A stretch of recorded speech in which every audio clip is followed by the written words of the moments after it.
드램 거래 가격이 사상 첫 9달러 신기록을 기록했습니다. 단 10분 만에 정보 격차를 해소해드립니다. 1월 2일 금요일 아침 지금 바로 확인하시죠. 2025년 마지막 거래일 미 증시는 뚜렷한 방향 없이 약보합세로 마감했는데요. 2026년에는 인플레이션 상승률 둔화와 또 금리 환경 개선 같은 것들이 기대되면서 월가에서는 미국 경제가 올해보다 더 나아질 거다 이렇게 전망하고 있습니다.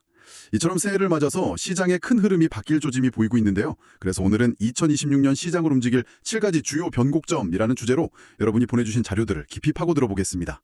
첫 번째 변곡점은 반도체 메모리 시장 안에서 일어나고 있습니다. PC에 주로 쓰이는 범용 드램 있잖아요.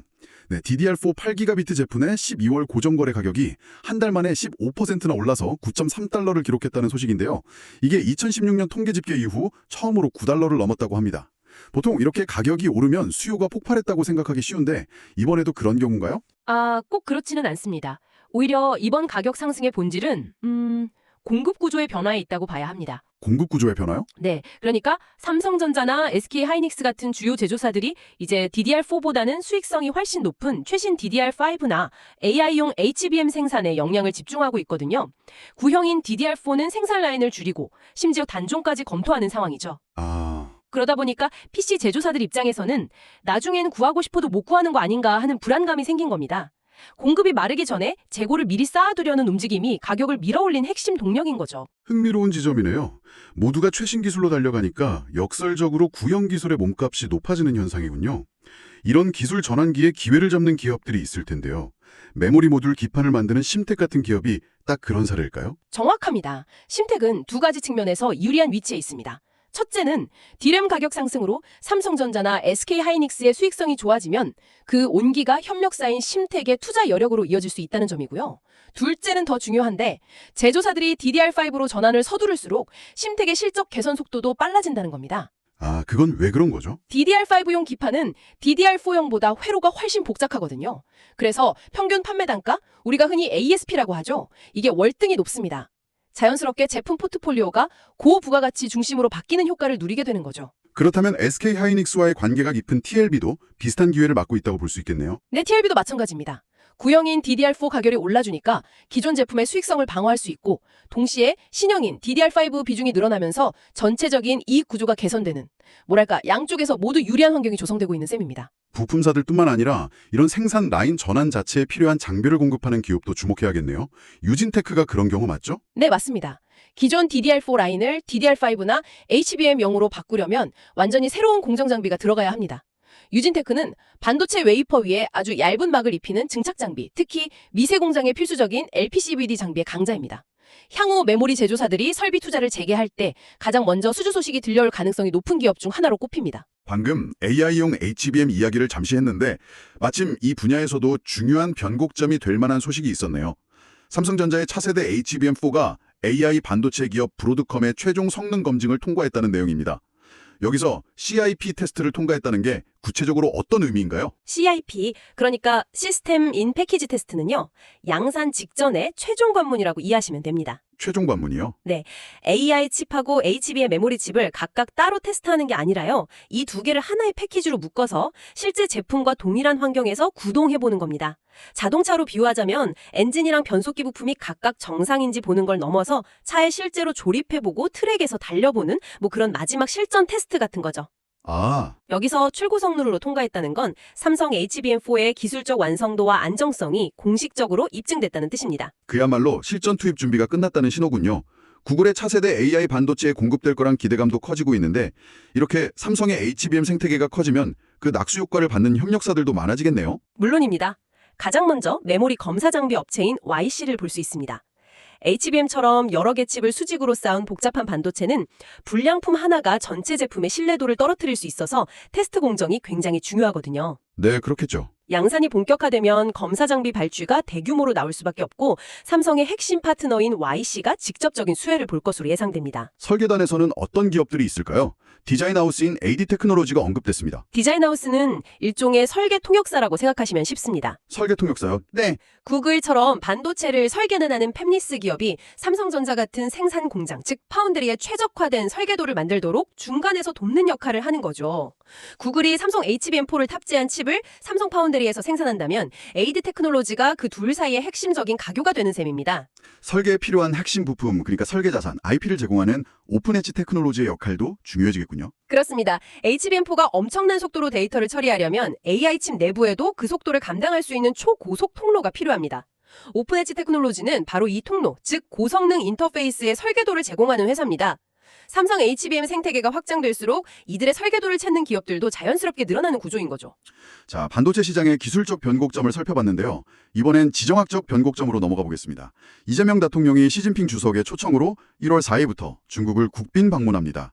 이 국빈이라는 형식이 갖는 상징성이 클 것 같습니다. 네, 외교 의전에서 국빈 방문은 최고의 예우를 의미합니다. 양국 관계가 개선되고 있다는 가장 강력하고 공식적인 신호로 해석할 수 있죠. 시장은 이런 신호를 바탕으로 과거의 한한령 완화나 비자 문제 해결 같은 실질적인 교류 확대에 대한 기대를 품게 됩니다. 특히 방문 일정이 임박한 지금이 그런 기대 심리가 가장 강하게 반영되는 시기입니다. 이런 기대감이 가장 먼저 그리고 가장 직접적으로 가닿는 곳은 역시 중국인 관광객의 움직임에 민감한 산업들이겠군요. 면세점 사업을 하는 호텔 신라가 그래서 언급된 것이고요. 맞습니다. 호텔 신라의 매출 구조는 중국인 관광객, 특히 따이공이라 불리는 보따리상에 대한 의존도가 높습니다. 이번 정상회담을 계기로 단체 관광이 본격적으로 재개된다면 이건 실적 개선에 대한 강력한 모멘텀으로 작용할 수 있습니다. 외국인 전용 카지노를 운영하는 파라다이스도 비슷한 맥락에서 볼 수 있겠네요. 카지노 실적의 핵심은 결국 VIP 고객이니까요. 그렇습니다. 카지노에서는 VIP 고객들이 게임에 사용하는 총 금액, 즉 드랍액이 실적의 바로미터거든요. 국빈 방문을 통해 정부 차원에서 교류가 활성화되고 VIP들의 입국이 원활해진다면 가장 빠르게 실적이 회복될 수 있는 업종 중 하나입니다. 화장품 업계의 대표 주자인 아모레 퍼시픽의 경우는 조금 더 복합적으로 봐야 할 것 같습니다. 최근 몇 년간 중국 의존도를 줄이려고 노력해왔는데 이번 방문이 다시 기회가 될 수 있을까요? 좋은 지적이십니다. 아모레 퍼시픽은 실제로 북미 시정 등에서 성과를 내며 체질 개선을 해왔습니다. 하지만 여전히 중국 시장의 회복이 전체 이익 규모를 한 단계 끌어올릴 핵심 열쇠인 것은 분명하거든요.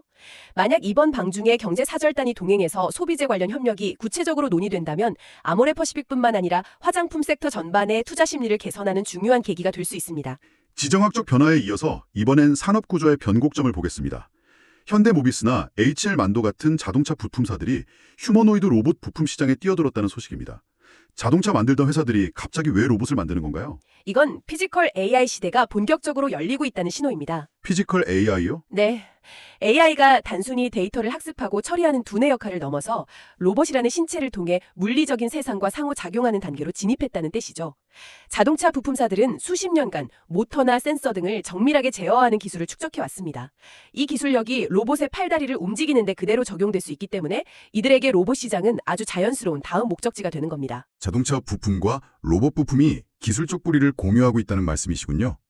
그렇다면 로봇의 핵심 부품, 특히 관절에 들어가는 정밀 감속기를 만드는 SPG 같은 기업의 중요성이 커지겠네요. 바로 그 점입니다. 로봇 움직임의 정밀도는 감속기 성능에 달려있다고 해도 과언이 아니거든요. SPG는 이 부품을 국산화한 대표적인 기업이죠. 현대모비스 같은 대기업이 로봇의 팔다리 역할을 하는 액추에이터 모듈을 양산하려면 그 안에 들어갈 핵심 부품인 감속기에 안정적인 공급망이 필수적입니다. 자연스럽게 SPG의 역할이 부각될 수밖에 없는 구조입니다. 그런데 현대모비스 같은 거대 기업들이 직접 감속기까지 만들겠다고 선언하면 SPG 같은 전문 기업에겐 오히려 위협이 될 수도 있지 않을까요? 그럴 가능성도 있지만 반대로 볼 수도 있습니다. 대기업의 참전은 시장의 전체 규모, 즉 파이를 키우는 효과가 더 크다고 봅니다. 특히 SBB테크가 국산화한 하모닉 감속기처럼 기술적 진입 장벽이 매우 높은 부품은 대기업이라도 단기간에 따라잡기 어렵거든요. 오히려 시장이 커지면서 기술력을 갖춘 전문 기업들에게 더 큰 기회가 열릴 수 있습니다. 부품사들 외에 로봇 플랫폼 자체를 개발하는 레인보우 로보틱스도 빼놓을 수 없겠습니다. 삼성전자가 이 회사의 최대 주주죠. 네, 레인보우 로보틱스는 부품이 아닌 로봇 완제품, 특히 휴머노리드 로봇 플랫폼 기술을 보유했다는 점에서 차별화됩니다. 삼성그룹 차원에서 로봇 사업을 본격화한다는 것은 레인보우 로보틱스의 기술이 적용된 양산 모델 출시가 임박했다는 기대를 갖게 하는 거죠. 산업의 전환에 이어서 이번엔 의약품 시장의 변곡점입니다. 비만 치료제 시장에서 주사가 아닌 알약 시대가 열렸다는 소식인데요. 노보노디스크의 먹는 위고비, 리벨서스가 FDA 승인을 받았습니다. 기존 비만 치료제는 대부분 일주일에 한 번씩 직접 주사를 맞아야 하는 GLP-1 계열 주사제였습니다. 효과는 좋지만 매번 주사를 놓아야 하는 불편함과 거부감이 있었죠. 네, 그렇죠. 경구용, 즉 먹는 약은 이런 불편함을 해소해서 시장 자체를 폭발적으로 성장시킬 게임체인저로 평가받습니다. 이 GLP-1이라는 건 우리 몸에서 식욕을 조절하는 호르몬과 유사하게 작용해서 포만감을 높이고 식욕을 억제하는 원리입니다. 편의성이 혁신적으로 개선된 거군요. 국내 제약사들도 이 먹는 비만약 개발 경쟁에 뛰어들었을 텐데요. 일동제약이 가장 앞서가는 주자 중 하나로 꼽히는군요. 네, 일동제약은 국내에서 경구용 GLP-1 비만 치료제의 임상 개발 속도가 가장 빠른 기업 중 하나입니다. 글로벌 시장에서 먹는 약이 대세로 자리 잡으면서 한국판 먹는 위고비가 될 수 있다는 기대감을 받고 있습니다. 한미약품은 한국형 비만 치료제 프로젝트라는 이름으로 접근하고 있는데요. 이건 어떤 차이가 있나요? 한미약품은 비만 자체뿐만 아니라 이 GLP-1 약물이 심혈관 질환 예방에도 효과가 있다는 점에 주목하고 있습니다. 비만을 포함한 대사 질환 전반에 대한 풍부한 임상 데이터를 축적해왔기 때문에 이걸 바탕으로 한국인의 최적화된 치료제를 개발하겠다는 전략이죠. 파이프라인의 가치가 재평가받는 이유입니다. 삼천당 제약의 접근법은 또 다릅니다. 신약을 개발하는 게 아니라 기존 주사제를 먹는 약으로 바꾸는 기술을 가졌다고요? 맞습니다. 삼천당 제약은 에스페스라는 독자적인 약물 전달 기술을 보유하고 있습니다.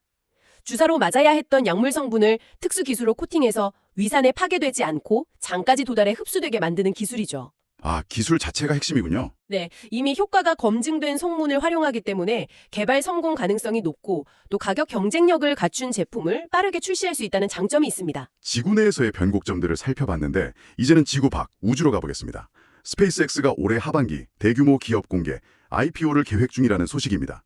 이게 왜 머스크 모먼트라고 불릴 만큼 중요한 사건인가요? 스페이스X 같은 거대 우주 기업이 상장한다는 것은요, 그동안 우주 산업을 관망만 하던 연기금이나 대형 펀드 같은 기관 투자자들의 막대한 자금이 들어올 수 있는 공식적인 통로가 열린다는 의미입니다. 이건 스페이스X 한 회사를 넘어서 민간 우주 경제 생태계 전체가 본격적으로 성장하는 기폭제가 될 수 있기 때문에 머스크 모먼트라고 부르는 겁니다. 그렇다면 스페이스X에 부품을 공급하는 국내 기업들이 가장 먼저 주목받겠네요. 세아베스틸 지주가 그중 하나로 언급됐습니다. 네, 자회사인 세아 창원 특수강이 스페이스X와 로켓용 특수합금 공급을 논의한 이력이 있습니다. IPO로 확보한 막대한 자금은 결국 더 많은 로켓을 생산하는 데 쓰일 것이고, 이는 로켓 엔진 같은 핵심 부품에 들어가는 소재 수요의 증가로 직결되죠. 이미 공급망에 발을 들여놓은 기업이 직접적인 수혜를 볼 수 있는 구조입니다. 캠코아 에어로스페이스는 미국 현지에서 직접 부품을 공급하는 티어1 협력사라고 하는데 이 티어1이라는 게 단순히 1차 협력사라는 의미 이상일 것 같습니다. 맞습니다. 특히 스페이스X 같은 까다로운 회사의 티어1이라는 것은 단순 납품업체를 넘어서 핵심 개발 파트너로 인정받았다는 의미가 강합니다. 문제가 생기면 같이 밤새워 해결해야 하는 일종의 기술 공동체로 편입되었다고 볼 수 있는 거죠. 발사 횟수가 늘어날수록 실적이 함께 성장하는 구조가 만들어진 셈입니다. 스페이스X의 또 다른 핵심 사업은 저궤도 위성통신 스타링크입니다. IPO 자금이 이쪽으로도 투입될 텐데 관련해서는 AP 위성을 주목해 볼 수 있겠군요. 그렇습니다. 스타링크 사업의 핵심은 결국 수많은 위성을 쏘아 올려 촘촘한 통신망을 만드는 겁니다. IPO 자금으로 위성망 확장에 속도를 낸다면 위성 본체와 지상 통신 단말기를 만드는 AP 위성의 사업 기회도 자연스럽게 확대될 수 있습니다. 부형 디램에서 신형 HBM으로의 기술 전환, 고립의 외교에서 협력의 외교로의 정책 전환, 내연기관 부품에서 로봇 부품으로의 산업 전환, 그리고 주사제에서 경구용 약으로의 의료 전환까지 이처럼 거대한 전환의 흐름 속에서 새로운 기회가 만들어지고 있습니다. 그렇다면 당신이 지금 주목해야 할 다음 전환점은 어디에 있을까요? 청취해 주셔서 감사합니다. 즐거운 하루 되세요.